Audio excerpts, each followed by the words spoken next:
Assalamualaikum warahmatullahi wabarakatuh. Perkenalkan, nama saya Nadia Kevina Putri, NPM 02, dari Program Studi Ilmu Kesejahteraan Sosial, Fakultas Ilmu Sosial Ilmu Politik, Universitas Pajajaran. Izinkan saya untuk mempresentasikan sosial marketing plan saya, yang dimana bertujuan untuk meningkatkan kedisiplinan dan semangat belajar pada anak-anak yang ada di Panti Asuhan Muslimin Sukmawinata. Nah, berikut merupakan beberapa dokumentasi yang telah saya abadikan selama saya melakukan praktikum di Panti Asuhan Muslimin Sukmawinata, Kota Sukabumi. Nah, sekilas tentang Panti Asuhan Muslimin Sukmawinata ini, yang dimana panti ini berlokasi di Jalan Sudirman, nomor 62, Benteng, Kecamatan Warudoyong, Kota Sukabumi, Jawa Barat. Nah, untuk jumlah anak yang tinggal dan menetap di Panti Asuhan Muslimin Sukmawinata ini pada tahun 2021, terdata sebanyak 30 orang anak yang rentang usianya berumur 9 sampai 18 tahun. Nah, Panti Asuhan Muslimin Sukmawinata ini sudah berdiri sejak tahun 2003 dan terdapat 5 pengurus yang merangkap sebagai pengasuh. Nah, untuk fasilitas yang tersedia di Panti Asuhan sendiri, diantaranya ada 5 kamar tidur, ruangan khusus membaca, musola, 4 kamar mandi, dan ruang khusus makan dan menonton TV. Nah, Panti Asuhan Muslimin Sukmawinata ini memiliki visi dan misi. Yang pertama, visinya yaitu membantu pemerintah dalam mengentaskan kemiskinan dengan memberikan santunan biaya pendidikan dan pelayanan kepada anak-anak yatim piatu, anak terlantar, dan anak tidak mampu untuk membantu mereka tumbuh sebagaimana anak-anak yang pintar, jujur, berprestasi, berintelektual tinggi, serta dapat berguna bagi masyarakat, bangsa, maupun negara. Nah, untuk misinya, yaitu menyediakan fasilitas asrama yang layak dan nyaman, menyediakan makanan yang bergizi, bernutrisi, dan bervitamin, serta menyediakan fasilitas kesehatan, pendidikan, serta mengedukasi dalam hal keagamaan. Nah, untuk tahap asesmen, saya memakai Child Developmental Needs. Yang pertama yaitu poin pertama yaitu health, yaitu fasilitas kesehatan anak yang ada di Panti Asuhan Muslimin Sukmawinata ini terjamin karena panti bekerja sama dengan beberapa klinik dan puskesmas yang ada di Kota Sukabumi dan selalu melakukan pengecekan kesehatan bagi anak-anak untuk setiap bulannya. Nah, di Panti Asuhan Muslimin Sukmawinata sendiri sebenarnya selalu menyiapkan segala kebutuhan obat-obatan bagi anak-anak yang misalnya mendadak merasa sakit atau tidak enak badan, dan tidak terdapat keluhan kesehatan yang serius bagi anak-anak di panti semenjak situasi pandemi COVID-19 ini. Nah, selain itu, pihak panti sendiri selalu memberikan makanan yang bernutrisi, bervitamin, serta selalu memberikan madu selama masa pandemi COVID-19 ini, dan selalu melakukan olahraga bersama yang dimana bertujuan untuk menjaga kesehatan fisik maupun psikologis bagi anak-anak ataupun pengurus yang ada di Panti Asuhan Muslimin Sukmawinata ini. Untuk poin kedua yaitu education. Nah, akses pendidikan untuk anak-anak yang ada di Panti Asuhan Muslimin Sukmawinata ini, mereka mendapatkan pendidikan sesuai dengan umurnya, yaitu mulai dari jenjang SD sampai dengan jenjang SMA.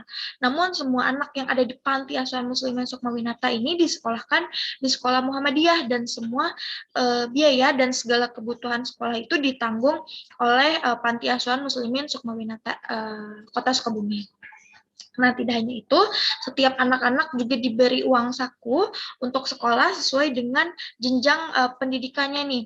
Nah, dan ketika anak-anak yang ada di panti ini sudah lulus SMA, anak-anak itu dibebaskan untuk memilih ingin berkuliah ataupun bekerja, ataupun ingin tetap tinggal di panti, ataupun boleh meninggalkan panti. Nah, pihak panti ini hanya membantu untuk membimbing dan mengarahkan saja sesuai dengan minat anak-anak.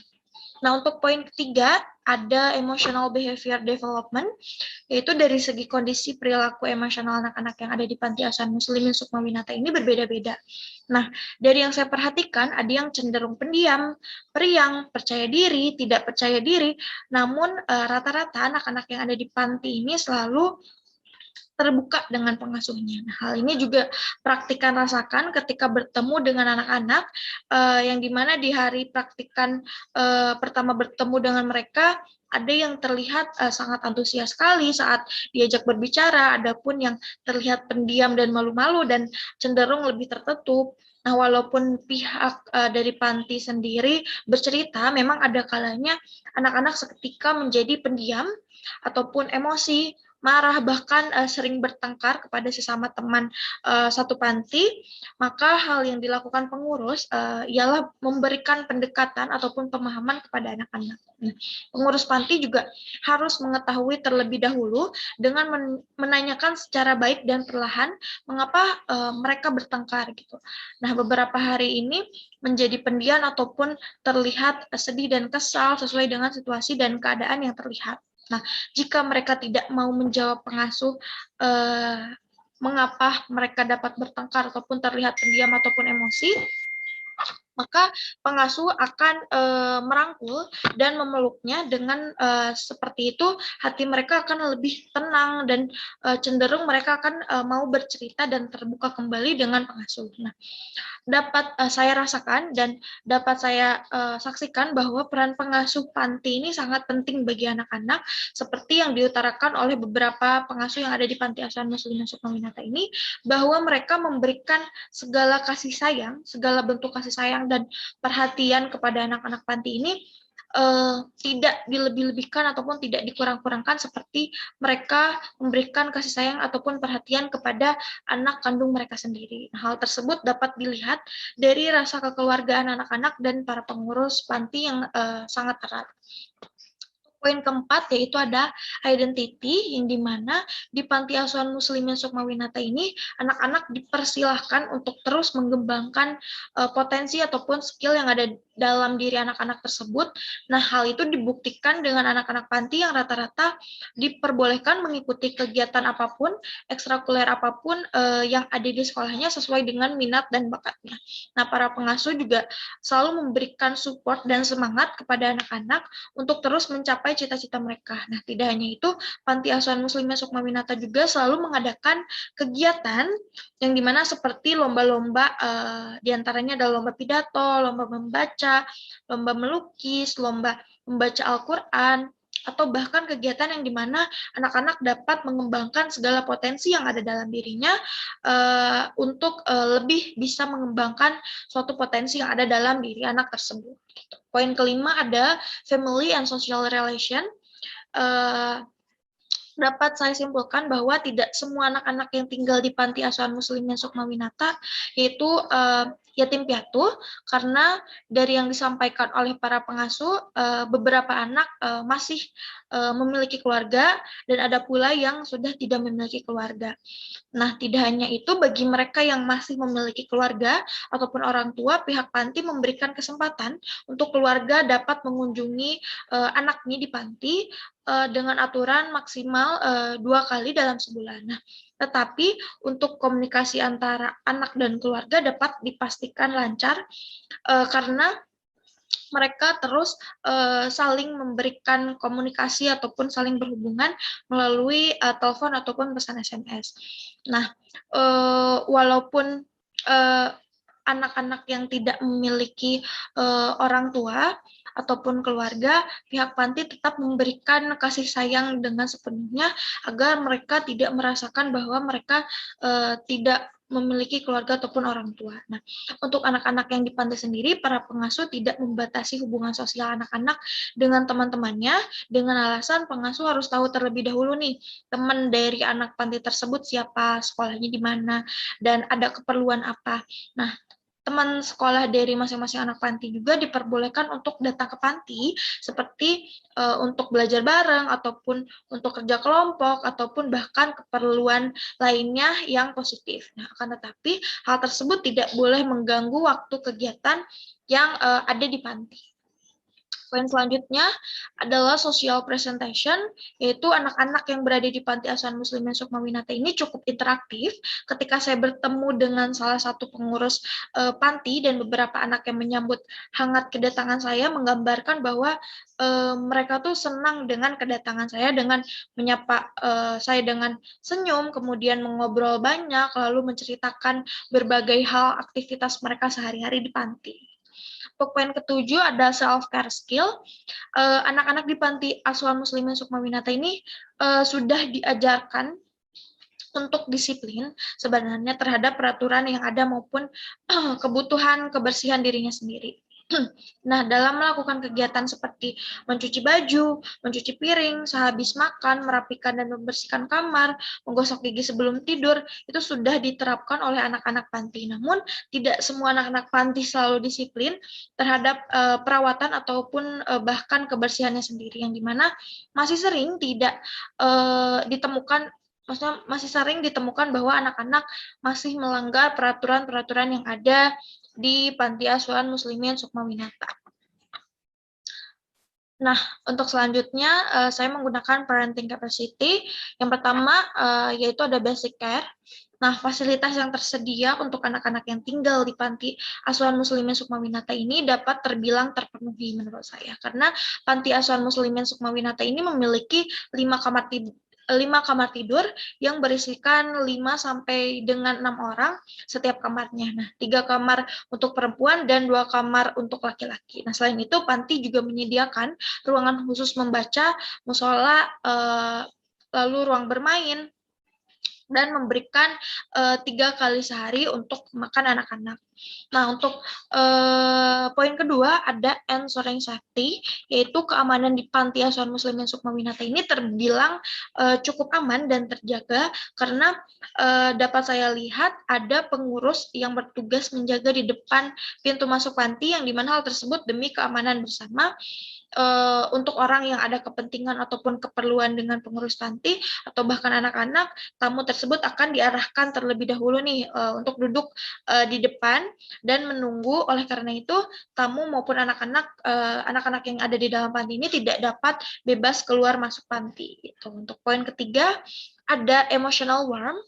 Nah, biasanya pihak panti ini memberikan kenyamanan dengan anak-anak di panti dengan mendekatkan dirinya kepada mereka, seperti mengajak ngobrol, melibatkan anak-anak dalam mengambil keputusan untuk mereka sendiri, sehingga anak-anak bisa menjadi seseorang yang terbuka. Nah, ketika mereka sudah dekat dengan pengurus dan juga pengasuhnya, dengan sendirinya mereka akan datang ataupun dekat, mereka juga akan dapat meminta pendapat dari pengasuh yang ada di panti, dan selalu meminta izin ketika akan melakukan kegiatan di luar panti kepada pengasuh yang terbilang seperti orang tua dan anak. Nah, untuk poin keempat ada stimulation, yaitu stimulation diberikan untuk anak-anak yang selama di panti sesuai dengan perkembangan dan usianya. Nah, para pengasuh yang ada di Panti Asuhan Muslimin Sukmawinata ini selalu memberikan nasihat-nasihat, saran, motivasi yang baik kepada anak-anak seperti kepada anak mereka sendiri gitu. Nah, hal tersebut dibutuhkan oleh anak agar anak dapat berkembang tanpa merasakan perbedaan dengan anak lain yang tidak tinggal di panti asuhan gitu. Untuk poin kelima, ada guidance and boundaries, yaitu mengenai batasan dan perilaku anak-anak selama tinggal di panti. Tentu saja ada norma dan nilai atau aturan yang perlu dipatuhi oleh anak-anak. Nah, jika tidak, maka akan mendapatkan sebuah sanksi ini. Misalnya, anak-anak Panti Asuhan Muslimin Sukmawinata ketahuan merokok di dalam panti maupun di luar panti. Nah, hal tersebut tidak maksudnya tanpa alasan apapun yang jelas dan tidak izin terlebih dahulu, dan itu merupakan suatu pelanggaran yang telah ditetapkan oleh panti, maka anak tersebut akan diberikan penjelasan terlebih dahulu ataupun akan ditanya terlebih dahulu mengapa anak tersebut dapat melakukan hal tersebut gitu. Nah, jika terbukti ataupun anak tersebut kedapatan salah dan alasannya pun tidak masuk akal, maka akan diterapkan sanksi oleh pihak panti asuhan. Untuk poin ke-6 ataupun yang terakhir ada stability, yaitu Panti Asuhan Muslimin Sukmawinata ini pada aspek ini tuh tidak memberikan kepastian ataupun kesepakatan khusus untuk sampai kapan anak-anak bisa tinggal di panti, sebab pengurus panti pun sangat terbuka sekali untuk anak-anak bisa kembali lagi ataupun tidak membatasinya gitu. Nah, hal ini dikarenakan jika ada teman-teman panti yang sudah lebih dulu lulus sekolah menengah atas dan berkeinginan untuk tetap tinggal dan mengabdi di Panti Asuhan Muslimin Sukmawinata, maka dengan senang hati pihak panti akan menerima dan memperbolehkan anak tersebut untuk tetap tinggal. Nah, untuk identifikasi sikap dan perilaku, praktikan menemukan bahwa diketahui masalah yang terjadi adalah anak-anak yang masih sering melanggar aturan di panti dan anak-anak cenderung sering bermalas-malasan dalam mengerjakan tugas sekolahnya yang dikarenakan motivasi mereka tuh berkurang semenjak masa pandemi COVID-19 ini. Nah, yang kedua, identifikasi yang dilakukan oleh praktikan ini merupakan suatu perbaikan dalam perubahan perilaku pada anak-anak panti serta melakukan kegiatan yang dimana bertujuan untuk menjaga semangat belajar dan cenderung memotivasi anak-anak dalam belajar dan meningkatkan kedisiplinan bagi anak-anak sesuai dengan nilai dan norma yang berlaku. Untuk konsep sosial marketingnya sendiri, yang pertama ada produk, yaitu perubahan perilaku yang ditekankan, yaitu peningkatan kedisiplinan pada peraturan yang berlaku di panti, serta meningkatkan semangat belajar kepada anak-anak panti. Yang kedua, ada price, yaitu kegiatan ini tentunya diharapkan bahwa target sasaran, yaitu anak-anak panti asuhan muslimin Sukmawinata ini dapat menerapkan perilaku dan kebiasaan baru untuk bisa disiplin dalam hal apapun dan tidak bermalas-malasan ketika waktunya bersekolah maupun mengerjakan tugas-tugas yang diberikan guru. Nah, untuk yang ketiga, ada kegiatan dilakukan di Panti Asuhan Muslimin Sukmawinata, Kota Sukabumi.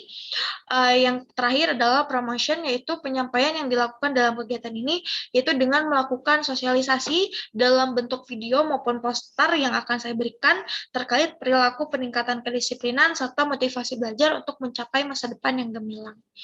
Nah, untuk tahapan sosial marketing sendiri, ada tahap awal, tahap asesmen, tahap perencanaan, dan tahap pelaksanaan.